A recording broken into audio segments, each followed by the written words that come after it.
This is a Film Stories original podcast. We made this.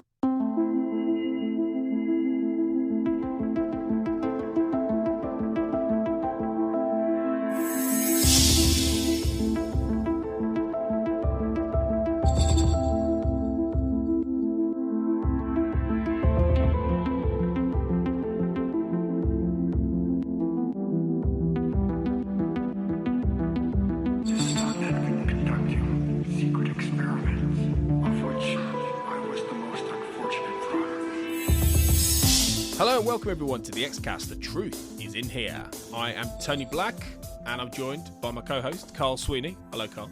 Hello, Tony. We're doing a quick podcast here. We've been recording our other podcast, The Discourse, as we often do. Please do follow us and listen to us on there. But we had to pop on, didn't we, and do a little bit of chat about this new X-Files book that has just been announced.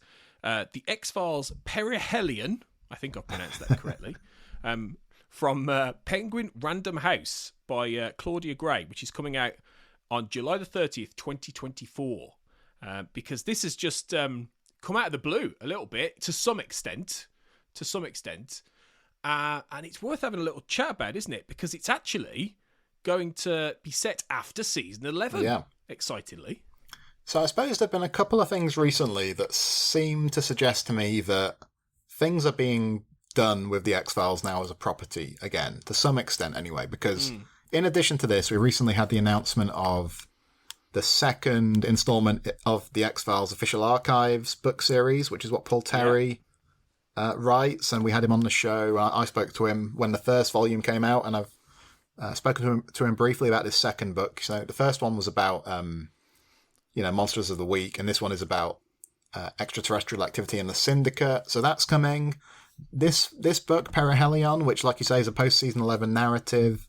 And, of course, we've heard the rumours, and we've talked about them before, of the Ryan Coogler-led X-Files series that may or may not emerge, after the strikes are done and that kind of thing.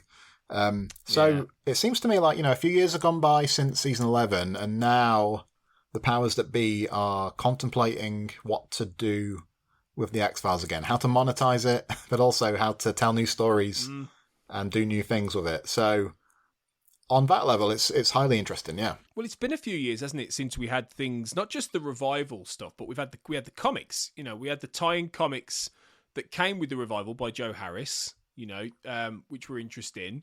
We had certain tie-in novels. We had the Jonathan Mabry and Lauren Forry novels about young Mulder, young Scully. The Matthew Dave Smith stuff, a lot of stuff that was around that time was not canon necessarily, but was sketching in areas, and building out almost like a wider backstory and world for these characters. But this is the first example. We also had things like the anthology stories as well, like Secret Agendas, all of which were fun, but they were very much sort of ancillary. Whereas this, even though it won't necessarily be canon because it's it's a book, this feels more in line with the continuation novels that you would see a lot of other franchise play with. You would see with Star Trek, Star Wars, and Claudia Gray has written Star Wars novels, I believe, historically in the past. So this feels a bit more like a direct way of trying to propel the X-Files into that kind of space, really, to create something that fans will be like, oh my God, I need this because it's continuing the story. And then if a series comes along or a film or whatever to contradict it, that's fine. You know what I mean? Yeah, I think that was always kind of how the books were, wasn't it? Because there were some X-Files books back in the run of the original series, of course, Ground Zero or whatever, Antibodies, I think was one, wasn't it? And Skin, and some of them are better than others, but I think most fans probably weren't aware of them. If you weren't aware of them, you weren't necessarily missing anything crucial. If you did like them, they could sit alongside the series easily enough. I suppose it's that kind of thing, isn't it? Yeah, it's the premise of this is that Mulder and Scully are going to be brought back. The Bureau is willing to reopen the X-Files, and they reluctantly agree, because we've seen a plot summary, haven't we? Well, should we read it? Go on. Read the blurb out here. It says, number one New York Times best-selling author Claudia Gray extends the story of The X-Files beyond its 11th season in this thrilling and romantic, interesting, original novel. Do you think she misspelled platonic, maybe? Just kidding. Yeah. Fox Mulder and Dana Scully are still reeling from the death of their son William. Obviously, we know he's not really dead, but they don't. But cautiously joyous about Scully's unexpected pregnancy. Determined to raise this child together, Mulder and Scully struggle to find meaning away from the X-Files as they navigate the uncertain waters of their relationship. Then the FBI asks for their help, tracking down two mysterious serial killers. One who seems to be able to control electricity. Is it DPO? We'll find out. And another who disappears from the scene of the crime in what witnesses describe as a puff of smoke. It's enough for the Bureau to reopen the X-Files if Mulder and Scully are willing. They reluctantly agree, cautious about what it might mean for them and their unborn child, but determined to find justice for the killer's victims. But their return to the X-Files sparks the interest of a shadowy cabal, the heirs to the now-dead syndicate, and Mulder and Scully soon discover that their investigation is connected to a worldwide threat on an unprecedented scale, one with their own future at its heart. Ooh. I mean, blimey, Carl, that sounds like a movie. It sounds like they're trying to get an awful lot in there, doesn't it? You know, it's going to be thrilling, it's going to be romantic. They're trying to find meaning away from the X-Files, and then they're roped back in. And this thing where the cases, you know, they start as specific cases, but then potentially open up to being a grand threat to the world. I don't know, it seems like it's covering a lot of ground there. I mean, to me, I was more interested in this premise at the start of the description, and the more it went on, the more dubious I became in a way. It seemed a little bit like I Want to Believe, you know, the idea that the FBI asks for their help. Yeah. You know, I can get on board with that. In the revival, the idea of the FBI reopening the X-Files never fully convinced me. I think you had to kind of accept that and just go and get past it. Yeah. At the end of My Struggle 1. And I think this might be a hard sell again. I think she'll have to work quite hard to convince me of that as a narrative device, and that they would be willing to go back in the same way as lead investigators on. I don't know. So it's intriguing. It does sound like it has the potential to be quite messy as well, you know, and we'll have to see how she navigates it, I suppose. Well, it does sound like Monster of the Week fused with mythology, doesn't it? Really, when you look at it. You almost got... I mean, it might all... I mean, I am absolutely optimistic, right? I'm excited that we've got a new X-Files story. I'm not saying anything like this, but it does seem like a serial killer who can control electricity, somebody who disappears in a puff of smoke, and then the syndicate could be 3 books. You know, and their relationship as well, X-Files. you know, and what's going on with their unborn child, and Right, you've got all that, you know. Will William reappear in this? You know, will he end up being part of it? You know, will they do all that? Who knows? I mean, it's whether or not this is a one-off, or it will then spark a series. You know, if she's got a series planned, you know, maybe they're testing the waters. And I suppose maybe their thought process is, let's not fuck about with, let's just do a little... I mean, those old books were great, right? Well, not great. Some of them were really good. No, they weren't all great. But say something like Ruins. Ruins was a lot of fun. Kevin J. Anderson. Go back and listen to the podcast where we talk about Ruins, and we have Kevin J. Anderson on, talk to Sarah. Great episodes. And they were fun because they were a bit alien-y. You know, they were like in the jungle. There was like alien skulls and this kind of thing. But they didn't really connect. They didn't really say anything about the mythology in the end. You know, they didn't factor in any way. Whereas something like this is totally different, isn't it? It is very much that kind of big story that could serve as My Struggle 5, you know, if you like, the next step. And I think that's the difference. And if they're thinking on that scale now, where they're not just throwing a novel out there that fits in season 7, or, you know, just happens to be a bog standard episode. If they're really thinking big, then that is quite exciting, I think. And it maybe shows that they've got real ambition for this in a different way. I mean, is it ambition? It might well be ambition, but is it that, or is it that they were left on quite a sticky wicket with the way things ended with season 11 in a way? Because if this was just going to be, they were set back in the glory days of the show and they were down in the basement again and they had some random case, people might think, well, what's the point of that? But if you want to extend the story, you have to deal with the fact that Scully is pregnant again. You have to deal with some of the fallout from what happened with her son in season 11. And it's quite a challenging status quo in a way to situate a narrative in, isn't it? You know, the X-Files, you know, the fact that, you know, what happened with them being on the X-Files and then it being closed at the end of season 11 and blah, blah, blah. It's tricky. I think it's going to be a tricky one for her to approach. Yeah, is it ambition? Is it not? I don't know. Is there a real thirst for this amongst the fans, do you think? What's your sense of that from the reactions we've seen so far? Oh, well, I don't know. It's been...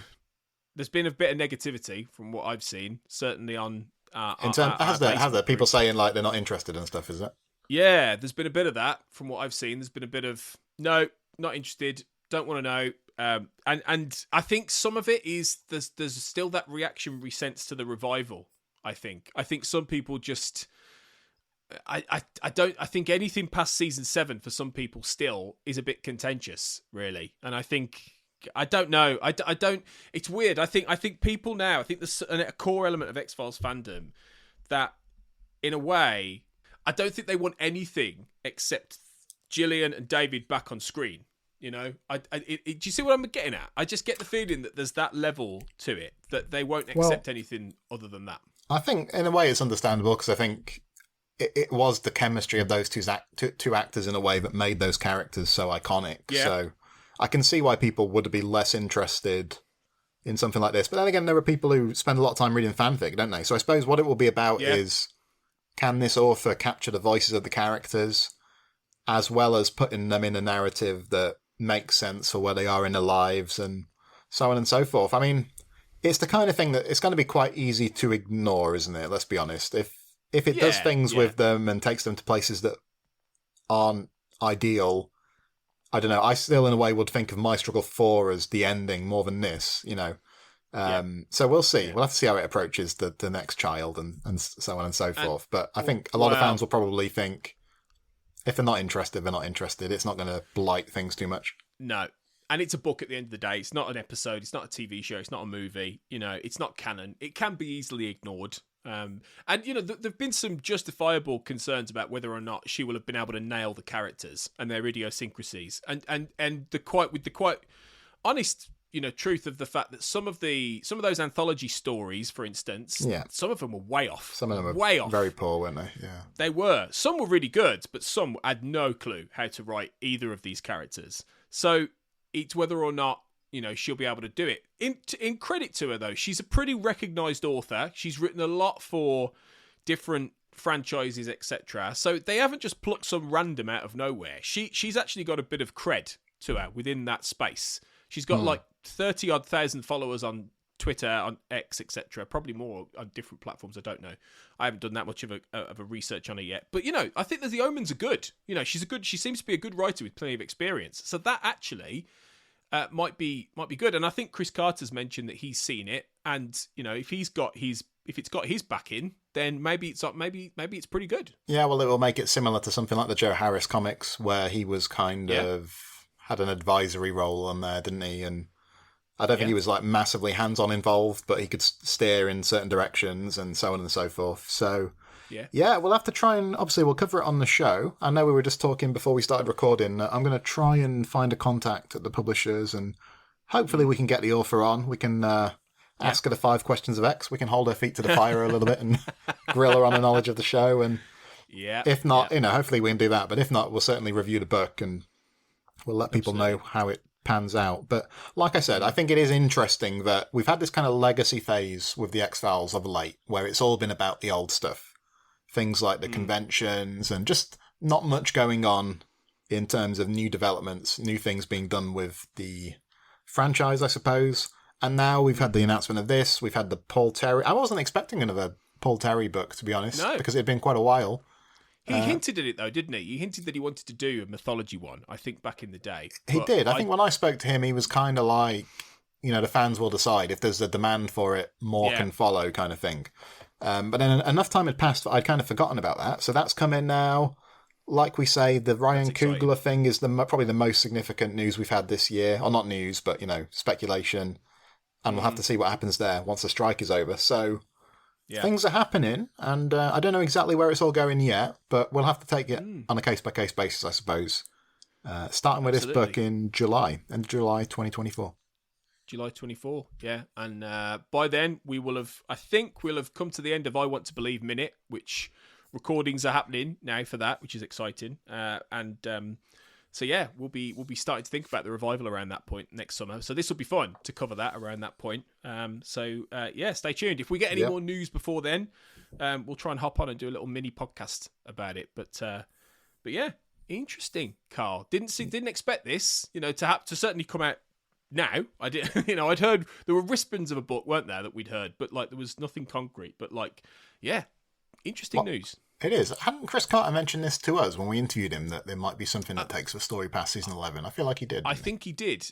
Yeah, I think he did. So this must be he that. Probably mentioned it elsewhere, but I think that's what I think this is what he was getting at. Yeah. So, did they hear it here first on the Xcast? Probably not, but maybe we can claim they did. Maybe. Yeah. No, I think it is intriguing. Absolutely. So a few months to go till we get this, but let's see. I think hope for the best. Is probably the best attitude, isn't it? Good thoughts generally there. I think that's a good way of looking at it. We're going to be back really soon, aren't we? Because we've talked to Darren Morgan excitedly, and that's going to drop really soon. If you're listening to this as this comes out, that's coming I think tomorrow or something like that. So that was a great conversation, wasn't it? It was. He was very expansive. I'd heard other interviews with him where he was similar, so that's kind of what I was expecting in a way. But it was just very fun to hear him talk about all sorts of things, really. He held forth on all manner of topics, and he did. No, it was really fun. So that's one of the joys, isn't it, of doing this podcast? We've spoken to all manner of people, haven't we? Just this year we've done a commentary with Chris Carter, and then we interviewed him actually at the start of the year. Yeah, you did Frank Spotnitz. I was at the cricket, unfortunately, on that night. Obviously, all the people Kurt spoke to at File Fest and everybody else. So more to come as well. More to come. But the Darren Morgan one was particularly good because it was fairly lengthy, wasn't it? He was very generous with his time, I think. Good hour and a half, pretty much. So, it's a great chat. So, you can look forward to that, guys. And then it's onwards to the last bit of season 9 at last. So, good. Lots of stuff to come this year, Carl. So it'd be great. I guess I'll see you for some of that very soon. Yeah, indeed. I mean, we'll be on the opening salvo of I Want to Believe Minute, which we're recording in the not too distant future. Yeah, I'm just about to record The Truth with a couple of guests to round off season 9. And there's always something going on. There's always something going on the Xcast. There is, absolutely. And so thanks, guys, for listening to this little mini-sode and for the podcast generally. Thanks so much. If you want a bit more and you want extra bonus stuff and to get stuff early, please consider our Patreon, patreon.com/the Xcast. That's still going. Thank you to all our patrons who subscribe. We love you and we love all of you. So thanks for listening. And cheers, Carl. I'll speak to you soon, I'm sure. And thanks, everyone. And remember, as always, trust no one. The Xcast and X-Files podcast was created by Tony Black and is produced and hosted by Carl Sweeney, Sarah Blair and Kurt North. You can find the podcast on Twitter at the X_cast, on Facebook by typing in the Xcast, and in our group, X-Files Basement, the Xcast podcast fan group, and on Instagram at the Xcast pod. Don't forget, you can support the show by becoming a member on Patreon. Our patrons get early access to episodes, behind-the-scenes chats with our hosts and a thriving community of X-Files, and other premium interviews and specials. To find out more and subscribe, you can go to patreon.com/thexcast. That's patreon.com/thexcast. We are also part of the We Made This podcast network, full of popular culture shows, including our Millennium series, The Time Is Now. You can find all of our shows at our website, wemadethispod.com, or via Twitter at wemadethispod. Thanks for listening and keep watching the skies.